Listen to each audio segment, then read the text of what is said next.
지난 14일 국회가 윤석열 대통령 탄핵소추안을 가결시켰습니다. 윤 대통령은 현재 직무가 정지된 상태인데요. 고환율, 고물가, 고금리 3고 현상으로 각종 경제 지표가 급락하는 가운데 전남도가 긴급 민생안정 대책을 발표했습니다. 보도에 서경 기자입니다.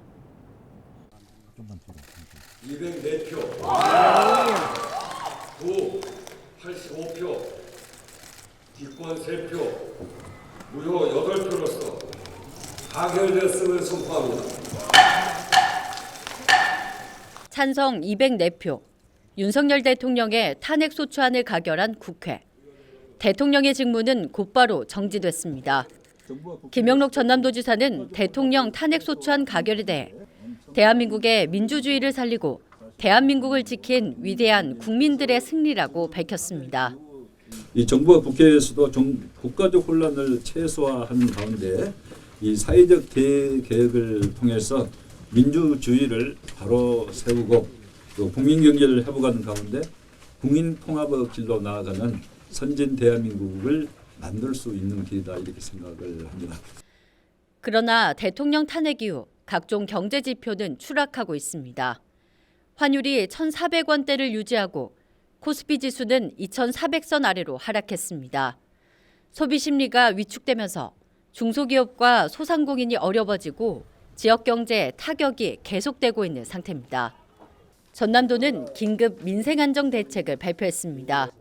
예비비와 기금 등 1,185억 원을 투입해서 중소기업과 소상공인, 관광업계, 농업인과 취약계층을 중심으로 지원을 확대하겠다는 겁니다.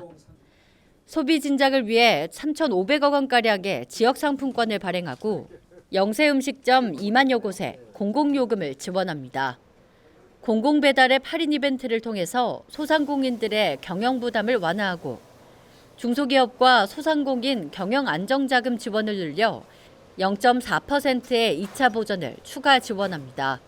농수축산업 경영 안정을 위해서 긴급 경영 안정 자금과 사료비 인상 차액 지원, 남도장터 설 명절 할인 기간을 연장합니다. 저소득층을 위해서는 경로당 어르신 부식비를 한시 지원하고 난방비와 농수축산물 한시 지원, 버스와 택시 운수 종사자 생활 안정자금 긴급 지원이 추진됩니다. 마지막으로 온 국민에게 1인당 20만 원을 지급할 수 있도록 긴급 민생회복지원금 지급을 정부에 건의하겠다고 밝혔습니다. 헌화 때보다 더 어렵다 다들 이야기를 많이 하고 있기 때문에 이 부분을 정부에서 1인당 20만 원씩을 지급하더라도 10조 원의 경기 진작을 위해서 또 소상공인의 자영업, 골목 상권을 살리기 위해서 이런 조치가 필요하다고 보고 정부에 공식적으로 건의를 하고 연말연시 소비 진작을 지원하고 민생 안정을 위한 긴급 예비비 투입을 결정한 전남도. 내년 초 추진될 정부 민생 추경에서도 대대적으로 예산을 확보할 수 있도록 행정력을 집중하겠다는 보관입니다. 헬로티비 뉴스 서경입니다.